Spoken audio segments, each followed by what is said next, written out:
con el secuestro de 17 misioneros, 16 de ellos estadounidenses y uno canadiense, ampliamente recogido por la prensa mundial, y el chofer de la delegación, se añade otro ingrediente a la preocupante situación que atraviesa Haití. Sobre la banda que secuestró a dichos misioneros y la actualidad del tema, además de conocer también el escenario político actual de Haití y las consideraciones de nuestro invitado sobre el manejo del gobierno dominicano del tema haitiano en la comunidad internacional y el momento que se vive actualmente en las relaciones bilaterales.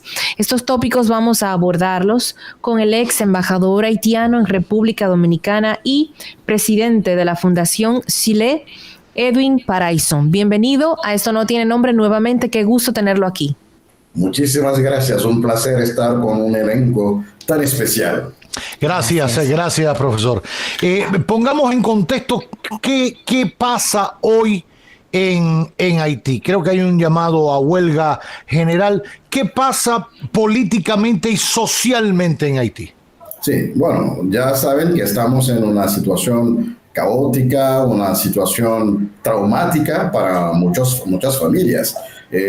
Amén de las 20,000 personas que viven en centros deportivos porque han tenido que salir de sus hogares por la violencia protagonizada por las pandillas en la zona de Martissant o en Croix de Bouquet o también en Bel Air. Hay esa huelga que se inició como una reacción, como una respuesta de un sector del transporte, el sector que asegura la transportación del carburante, de la gasolina, desde las terminales de recepción hacia las estaciones de gasolina, porque en los últimos 2 meses, quizás 3 meses, hemos tenido muchos casos de choferes secuestrados y camiones confiscados. Así que cuando se negocia para la liberación de los choferes, hay que pagar un costo por separado para el chofer, para el camión y para la mercancía. Eso ya ha estado afectando seriamente la vida cotidiana porque el carburante no llega a las bombas y provoca filas larguísimas cuando por lo menos hay un poco de gasolina. Provoca también que las empresas telefónicas y las emisoras que tienen sus antenas en algunas montañas elevadas de Haití no pueden mantenerse funcionando porque las plantas de estas antenas no reciben a tiempo el carburante. Pues todo eso, lamentablemente, las autoridades haitianas no han podido asegurar, por lo menos desde las carreteras que conducen a los centros de acopio de la gasolina cuando llegan por barco. No, ni siquiera esto la policía haitiana ha podido hacer porque esa zona está bajo control de un jefe de ganga que se llama Izo. Mientras que en la carretera hacia el sur, hacia la frontera de Haití, es otra ganga, otra pandilla que lo controla y cuyo jefe pues se llama La Mossanjou y que es responsable del secuestro de los hermanos y hermanas canadienses, norteamericanos y el chofer haitiano. Es una situación donde el Estado se ve inexistente. El Estado haitiano, a través de los dirigentes, no ha podido dar respuesta, no ha podido resolver ese problema. Ahora, profesor, una pregunta antes de, y excúseme que le interrumpa, porque usted habló de la distribución por zonas de las pandillas. Hablaba de uno para el sur, precisamente donde llegan los cargueros de combustibles, la parte más mercantil y comercial, la zona más cercana al límite fronterizo con República Dominicana, que es otra pandilla. ¿Barbecue dónde está? Barbecue está en Delmas, casi en el centro, en el mismo centro de la ciudad, porque para quienes conocen Puerto Príncipe, la avenida de Delmas conecta Pétionville hacia digamos, hacia hacia la costa, hacia lo que Sí. podría ser el malecón de Puerto Príncipe. Y su zona de influencia es todo eso ahí abajo. Pues tiene presencia en todo del MAS, desde, digamos, desde la Televisión Nacional de Haití, que seguramente conoces, Sí. hacia abajo. En este caso, los grupos que hacen los secuestros aparentemente no forman parte del G9. El G9 es la confederación creada por Barbecue o liderada por Barbecue, porque es un tema que tenemos que subrayar algo muy importante, Roberto, es que la creación de esa confederación de pandillas, esa idea vino desde niveles estatales en Haití y desde niveles de la comunidad internacional.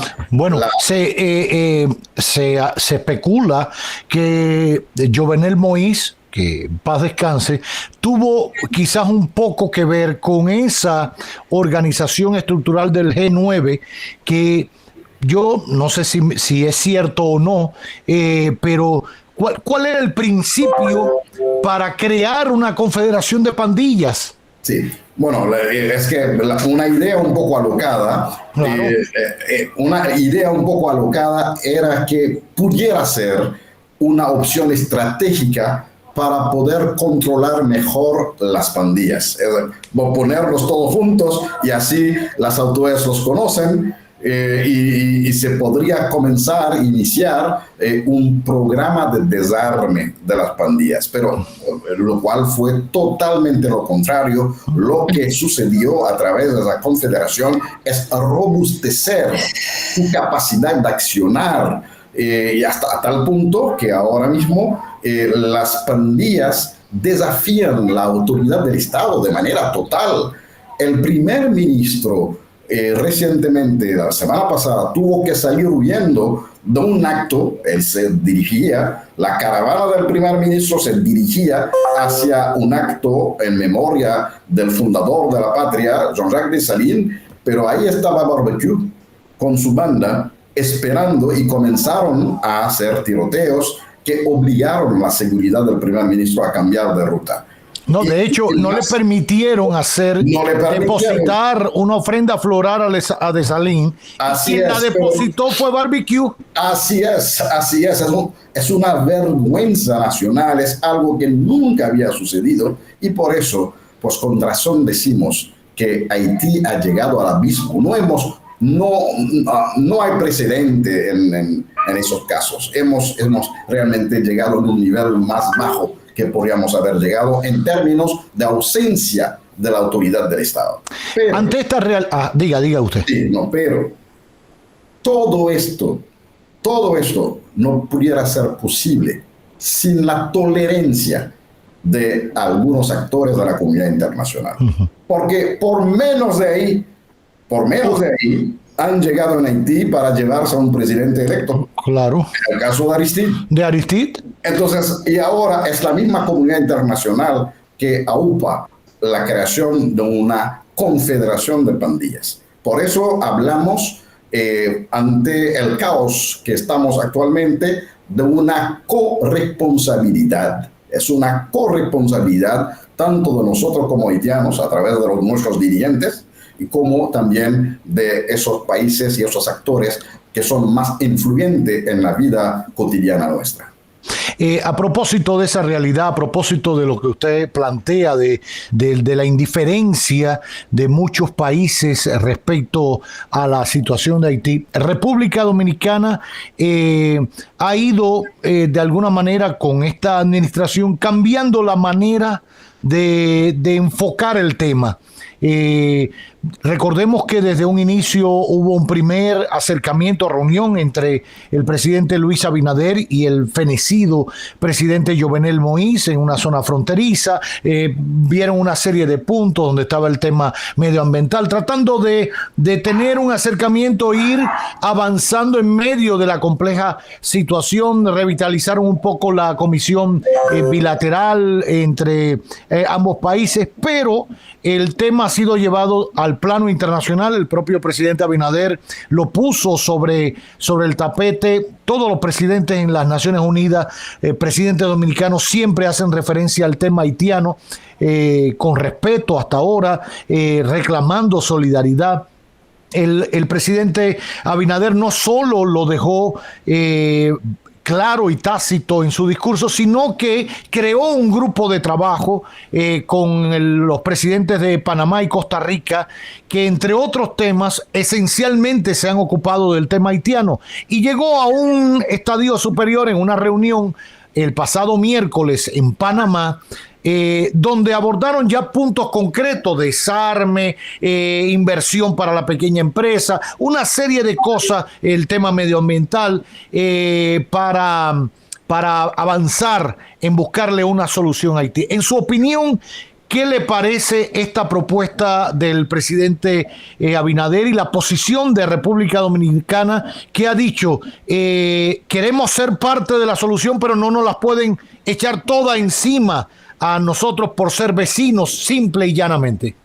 Sí, no, lo primero es aplaudir, es reconocer, digamos, el liderazgo que República Dominicana ha tenido ante la comunidad internacional para llamar la atención sobre la crisis haitiana.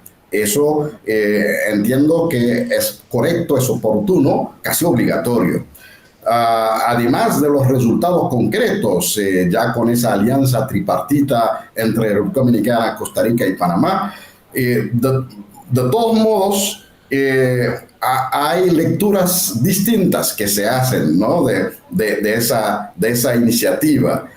Hay personas que lo interpretan como si fuera una iniciativa hacia una ocupación, hacia una invasión de Haití por la ONU o por los Estados Unidos. Entonces es como si ha nacido una corriente de apoyo hacia una ocupación de Haití.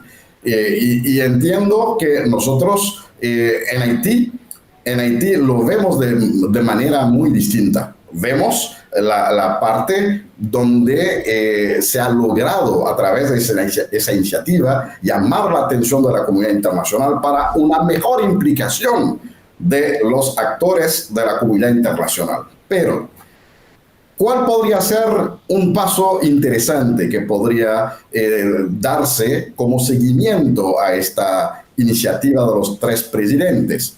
Nosotros tenemos un tiempo promoviendo una cumbre sobre Haití. Sí. Una cumbre sobre Haití por el hecho de que las relaciones entre Haití como nación y algunos de los llamados amigos de Haití, algunos de los actores importantes de la comunidad internacional se han básicamente roto. No se han roto a nivel gubernamental, pero la población, por ejemplo, no ve con buenos ojos el BINUM, que es la oficina que sustituyó a la MINUSTAH, porque se entiende que el BINUM, tanto como el Core Group, son instancias que de alguna manera no han mostrado un interés en ayudar en enfrentar las bandas armadas. Y para mucha gente en Haití forman parte del problema. Entonces, para resolver el problema, no se puede, digamos, aceptar en Haití. Sería difícil que se acepte una solución impuesta por entidades que ya son consideradas como parte del problema. Yeah. Por eso, podría ser, digamos, no que podría ser, es casi indispensable que a través de esta iniciativa de los tres presidentes se pueda seguir promoviendo esa conferencia para ayudar a Haití a reconstruir sus lazos con el resto de la comunidad internacional, porque hoy día si se le pregunta a los haitianos cómo ven la comunidad internacional a través de la OEA, a través del BINU, a través del Core Group, es negativo. Sin embargo, no podemos tampoco darle la espalda a la comunidad internacional. Tenemos que seguir viviendo, tenemos que seguir, contando sobre el apoyo de la comunidad internacional, pero bajo un nuevo modelo de cooperación.